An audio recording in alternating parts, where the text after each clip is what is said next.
Mais uma vez eu quero saudar os irmãos e irmãs na fé em Cristo das 3 congregações das quais sou pastor. Saúdo os irmãos e irmãs em Cristo da Congregação Evangélica Luterana Jesus Salvador, bairro Cavalhada, da Congregação Evangélica Luterana São Marcos, bairro Ipanema, e da Congregação Evangélica Luterana Bom Pastor, bairro Campo Novo. Também quero deixar a minha saudação a todos os irmãos e irmãs em Cristo que venham acessar o nosso culto online. O nosso culto de hoje é alusivo ao 7º domingo após Pentecostes. O tema do culto é: o que fazer com o joio que cresce no meio do trigo? Este tema é baseado no texto bíblico da leitura do Santo Evangelho para este domingo, isto é, Evangelho de Mateus, capítulo 13, versículos 24 até 30.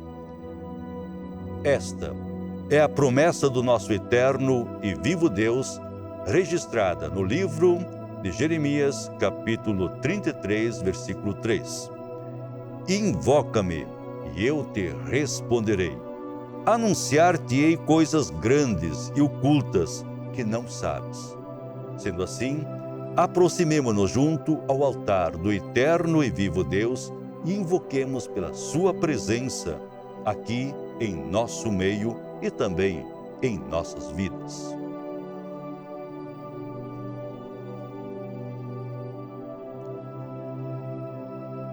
Nós te invocamos, ó Deus Pai, o nosso Criador e o Criador de todas as coisas, tanto as visíveis como as invisíveis. Se tu presente com cada um de nós. Nós te invocamos, ó Deus Filho, Jesus Cristo, que com o derramar do teu santo e precioso sangue, nos lavaste de todos os nossos pecados, e com a tua ressurreição dentre os mortos, triunfaste por sobre a morte, diabo e inferno, e esta vitória concedeste aos que creem em ti. Se tu presente com cada um de nós. Nós te invocamos, ó Deus, Espírito Santo, que nos chamaste à fé junto à pia batismal, e desde então tu nos guardas na fé em Jesus Cristo, através dos meios da graça, pregação do Evangelho e a administração da Santa Ceia. Se tu presente com cada um de nós. Amém.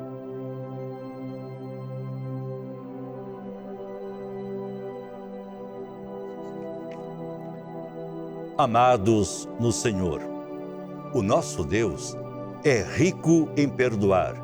É o que afirma o profeta Isaías no seu livro, capítulo 55, versículo 7. No entanto, precisamos ser lembrados de uma coisa muito importante, irmãos. Somente recebemos o perdão de Deus desde que apresentemos a Ele um pré-requisito exigido por Deus. O pré-requisito é arrependimento e fé. Eis a razão de João Batista clamar pelo deserto e a sua voz ainda se faz ouvir através do Evangelho de Mateus, capítulo 3, versículo 2. Arrependei-vos, porque está próximo o reino dos céus. Também o apóstolo Pedro disse em Jerusalém, na sua pregação no dia de Pentecostes, registrada em Atos capítulo 3, versículo 19. Arrependei-vos, pois, e convertei-vos para serem cancelados os vossos pecados. Sendo assim, vamos apresentar com toda humildade os nossos corações em verdadeiro e sincero arrependimento de todos os nossos pecados, para que do alto venha o doce consolo do perdão de Deus. Confessemos os nossos pecados a Deus.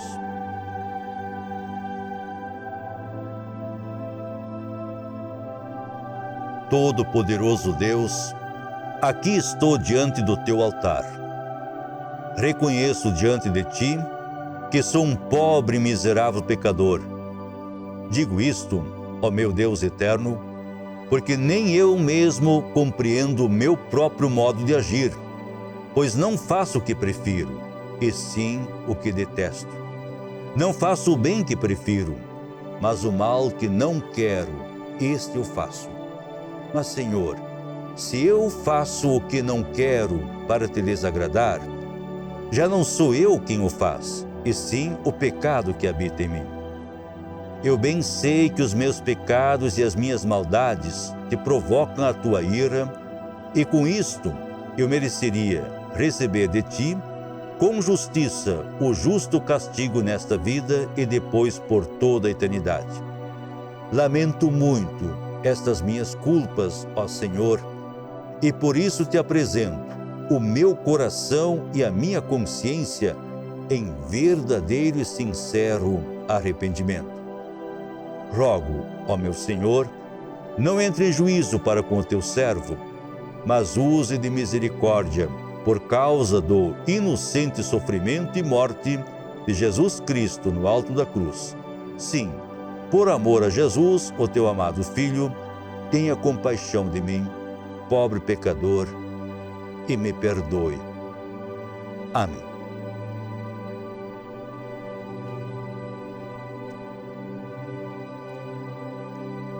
Tendo feito a confissão de todos os pecados, eu, ministro da palavra, chamado e ordenado, vos anuncio a graça de Deus. E da parte e por ordem de Jesus Cristo, meu Senhor, eu vos perdoo todos os vossos pecados. Eu o faço em nome do Deus triuno, em nome de Deus Pai, Deus Filho e Deus Espírito Santo. Amém. Consolados com o perdão dos pecados, queremos agora render o nosso culto de louvor e adoração ao Deus que nós invocamos.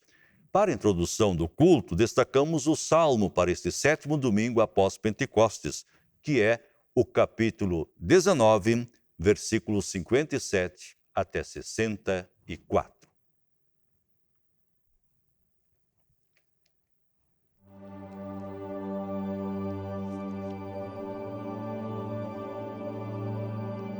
O Senhor é a minha porção. Eu disse que guardaria as tuas palavras. Imploro de todo o coração a tua graça. Compadece-te de mim, segundo a tua palavra. Considero os meus caminhos e volto os meus passos para os teus testemunhos. Apresso-me, não me detenho em guardar os teus mandamentos. Laços de perversos me leiam. Contudo, não me esqueço da tua lei. Levanto-me à meia-noite para te dar graças, por causa dos teus retos juízos. Companheiro sou de todos os que te temem e dos que guardam os teus preceitos. A terra, Senhor, está cheia da tua bondade. Ensina-me os teus decretos.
Oremos.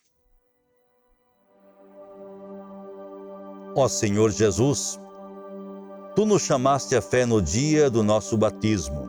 Como os Teus servos chamados, também nos enviaste para sermos testemunhas do Teu amor. Aqui estamos nós, ó Senhor Jesus. Usa-nos para que o Evangelho do Teu amor seja proclamado por nosso intermédio, por meio do nosso falar e testemunhar. Para tanto, capacita-nos, ó Senhor e Salvador Jesus. Amém.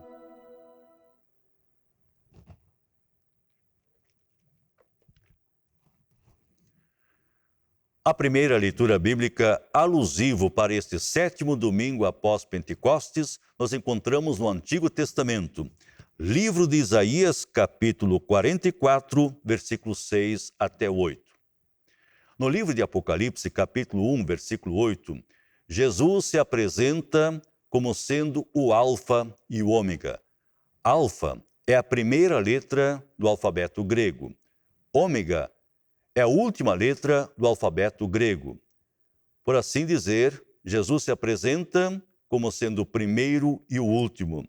E aqui neste texto de Isaías, o próprio Deus também se apresenta a nós como sendo o único Deus, o primeiro e o último.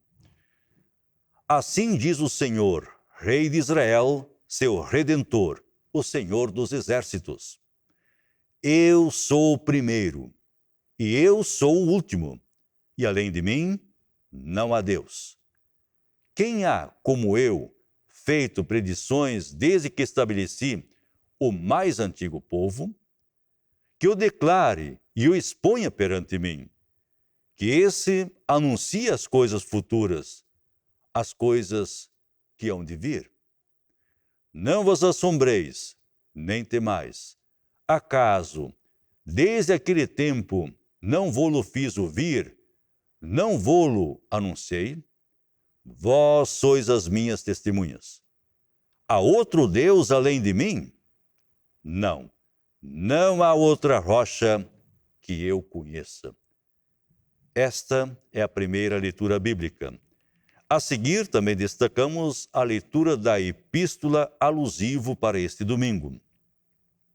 Carta do apóstolo Paulo aos Romanos, capítulo 8, versículos 18 até 27.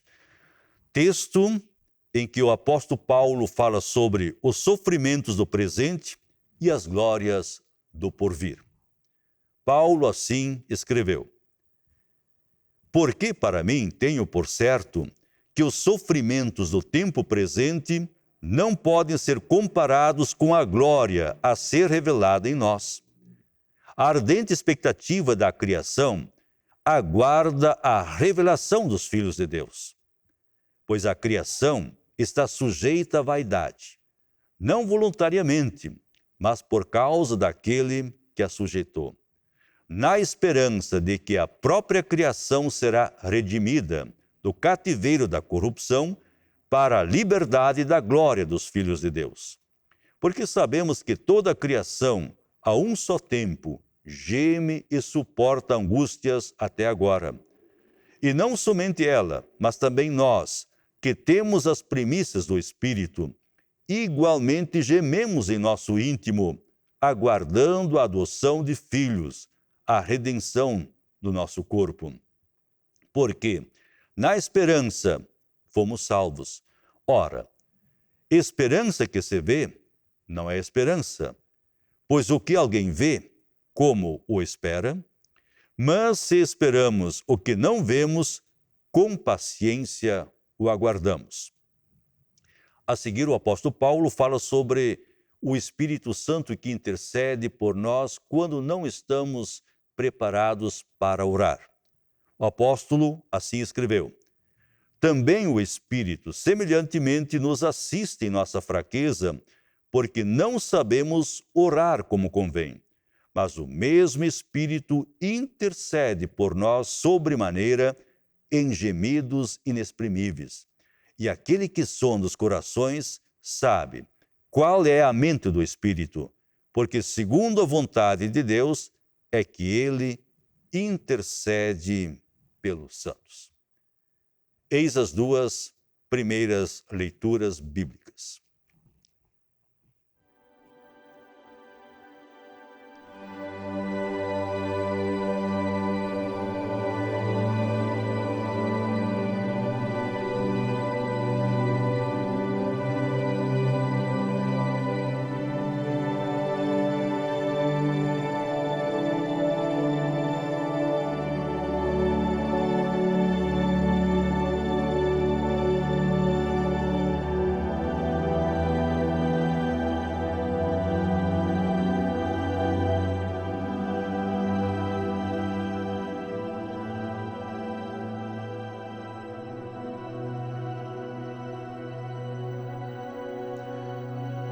A leitura do Santo Evangelho para este domingo nós encontramos no Evangelho de Mateus, capítulo 13, versículos 24 até 30. Depois seguimos a leitura dos versículos 37 até 43. Neste texto, Jesus conta mais uma parábola. Esta é a parábola do joio. Disse Jesus: o reino dos céus é semelhante a um homem que semeou boa semente no seu campo. Mas enquanto os homens dormiam, veio o inimigo dele, semeou o joio no meio do trigo e retirou-se. E quando a erva cresceu e produziu fruto, apareceu também o joio. Então, vindo os servos do dono da casa, lhe disseram: Senhor, não semeaste boa semente no teu campo? De onde vem, pois, o joio? Ele, porém, lhes respondeu: um inimigo fez isso. Mas os servos lhe perguntaram: queres que vamos e arranquemos o joio?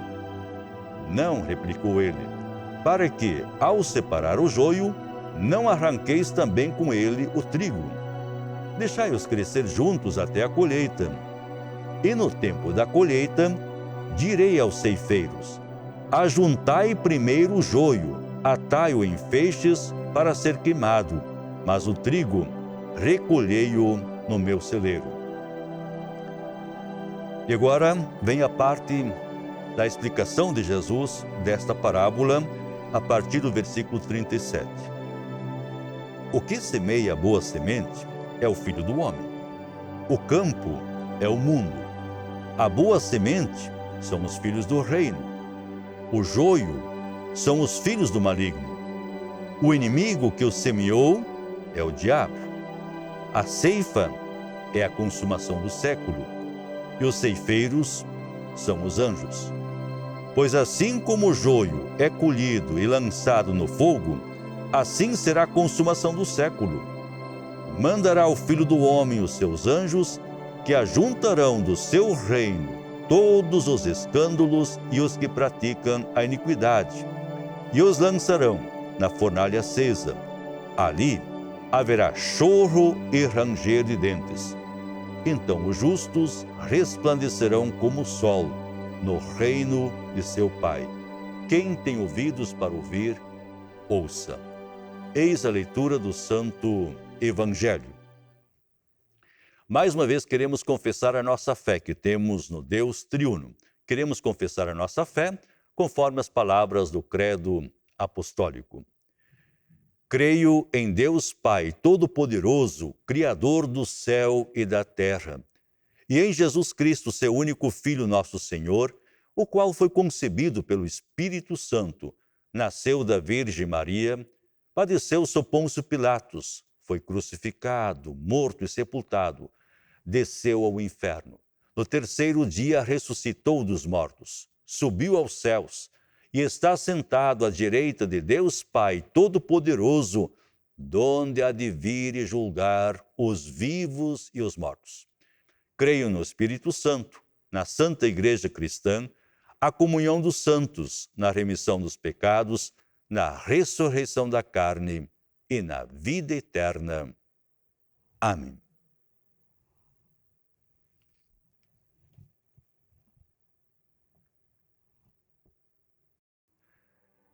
Queres que arranquemos o joio? Não. Ao separar o joio, não arranqueis também com ele o trigo. Este texto nós extraímos da nossa leitura bíblica do Santo Evangelho, alusivo para este 7º domingo após Pentecostes, ou seja, Evangelho de Mateus, capítulo 13, versículos 28 e 29. Rogamos ao Deus eterno que nos conceda em rica medida do poder do seu Santo Espírito a cada um de nós no meditar destas palavras. Amém. Amados irmãos e irmãs da mesma fé que temos em Cristo Jesus, nesta parábola do joio e do trigo, Jesus Cristo aparece como aquele que semeia a boa semente. A boa semente é o batismo, a pregação do Evangelho, que o Espírito Santo usa para fazer germinar a fé, e manter a fé no coração de uma pessoa. O campo são os seres humanos que estão no mundo. O trigo são os filhos de Deus que o Espírito Santo chamou à fé em Cristo. E assim, cada homem, mulher, jovem e criança, chamado pelo Espírito Santo à fé, é comparado por Jesus nesta parábola como um pé de trigo que está na lavoura de Deus.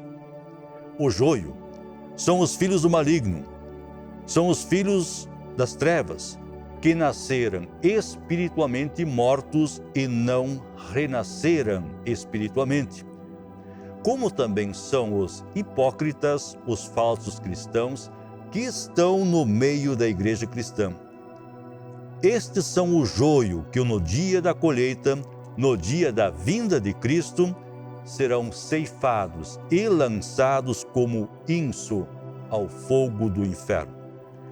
Conforme a parábola de Jesus, os anjos de Deus serão os ceifeiros que no dia derradeiro separarão o joio do trigo. Separarão os que creram dos que não creram em Cristo.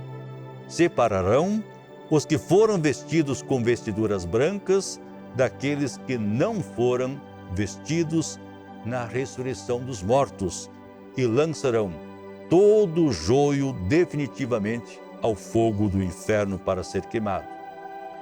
Agora que nós entendemos as analogias apresentadas por Jesus, precisamos entender o que Jesus nos quer ensinar a cada um de nós, particularmente ao contar esta parábola. Jesus quer chamar a nossa atenção para o fato que a lavoura de Deus está enfrentando grandes problemas com o joio, um verdadeiro inso que pode sufocar o trigo. Com isto, Jesus quer nos ensinar que o joio no campo espiritual é o pecado que gera a morte. Pode sufocar até mesmo a fé de um cristão. O apóstolo Paulo, aos Romanos, apresenta detalhes como o joio pode sufocar a fé de um cristão quando se desenvolve no coração de uma pessoa. Paulo, aos Romanos, escreveu de uma experiência própria de como o joio se manifestou, cresceu e tentou sufocar a sua fé. Aos Romanos, capítulo 7, versículos 19 e 20, Paulo escreveu o que aconteceu com ele. O bem que eu quero praticar, esse não consigo praticar. Mas o mal que eu não quero praticar, este sempre está presente em mim. Mas se eu faço o que não quero, já não sou eu quem o faz, e sim o pecado que habita em mim. Com esse detalhe, o apóstolo Paulo fala do pecado que está presente nos nossos corações e faz muitos estragos na nossa vida como cristãos. Na parábola do joio, Cristo descreve claramente que ele semeia apenas a boa semente, semeia o Evangelho, que anuncia perdão, vida e salvação. Mas o inimigo, Satanás, não querendo a salvação de ninguém, sempre vai semear o seu joio, o joio do pecado, que o apóstolo Paulo define aos Romanos capítulo 1, versículos 28 a 32, como manifestação de sentimentos reprováveis. Sentimentos como todo tipo de injustiças, malícias, avarezas e maldades. Sentimentos de inveja, sendo difamadores, caluniadores, aborrecidos de Deus, insolentes, soberbos, presunçosos, inventores de males, desobedientes aos pais, insensatos, sem afeição natural e sem misericórdia. Diante dessas manifestações reprováveis por Deus, os cristãos bem sabem que a igreja cristã não é um clube de pessoas santas, perfeitas, Ao contrário, é um hospital de almas doentes que precisam, com muita regularidade, receber os medicamentos da Palavra de Deus e dos Santos Sacramentos para sua cura. Caso contrário, o joio do pecado sufocará a fé. Desta forma, sempre vamos encontrar na lavoura de Deus tanto o trigo como o joio, que são pessoas más entre as boas, pessoas incrédulas ao lado de pessoas crentes, pessoas fingidas no meio de pessoas sinceras, filhos das trevas entre os filhos da luz. É o joio que sufoca o trigo, a fé do cristão. Joio, no meio de uma igreja cristã, são pessoas hipócritas, ímpias, pecadores impenitentes, falsos profetas, invejosas, raivosas.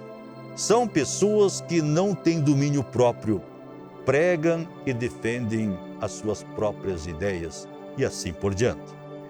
Nem por isso podemos concluir que toda a igreja é falsa quando nela houver pessoas que não levam a sério o seu cristianismo, vivem às escondidas o pecado.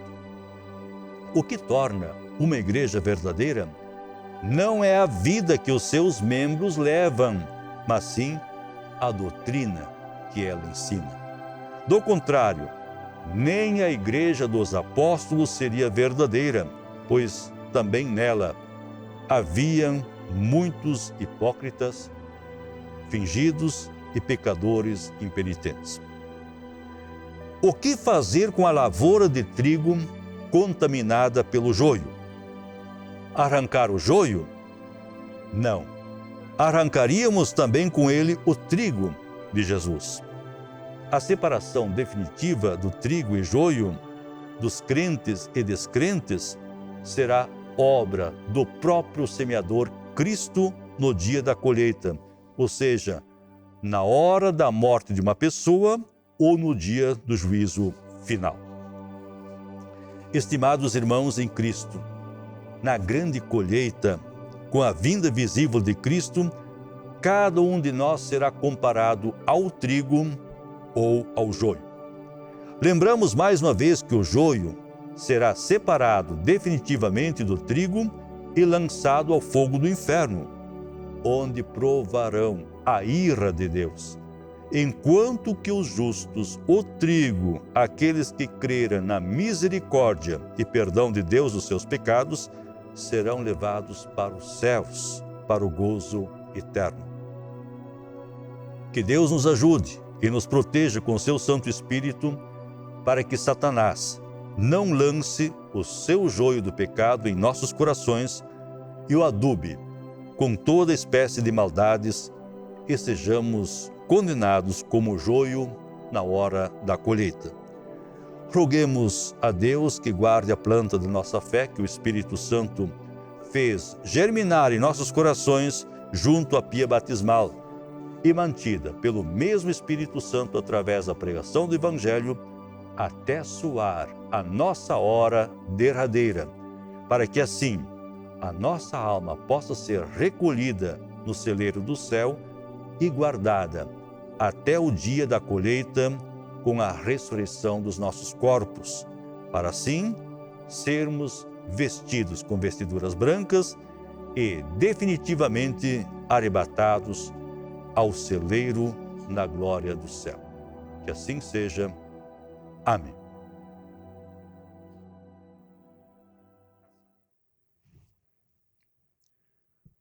Oremos.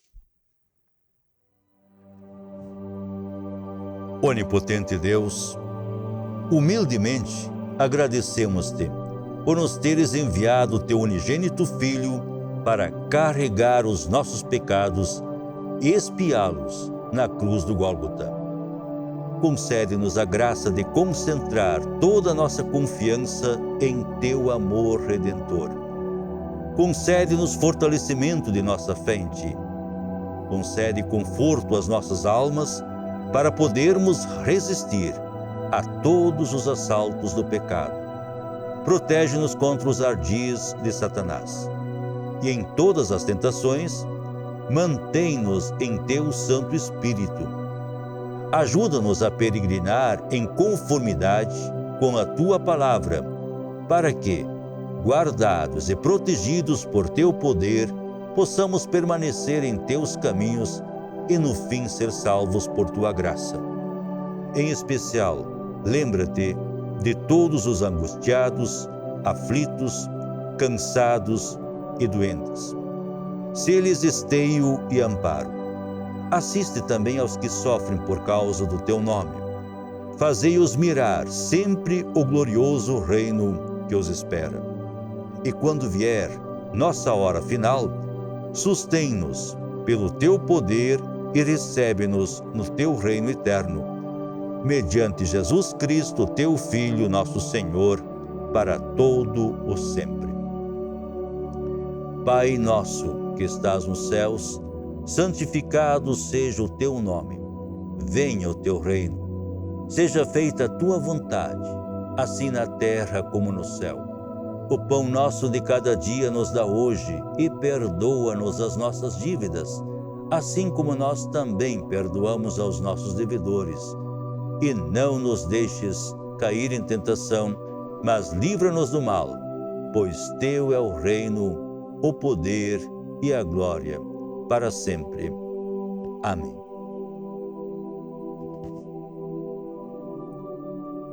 Recebei a bênção do Senhor.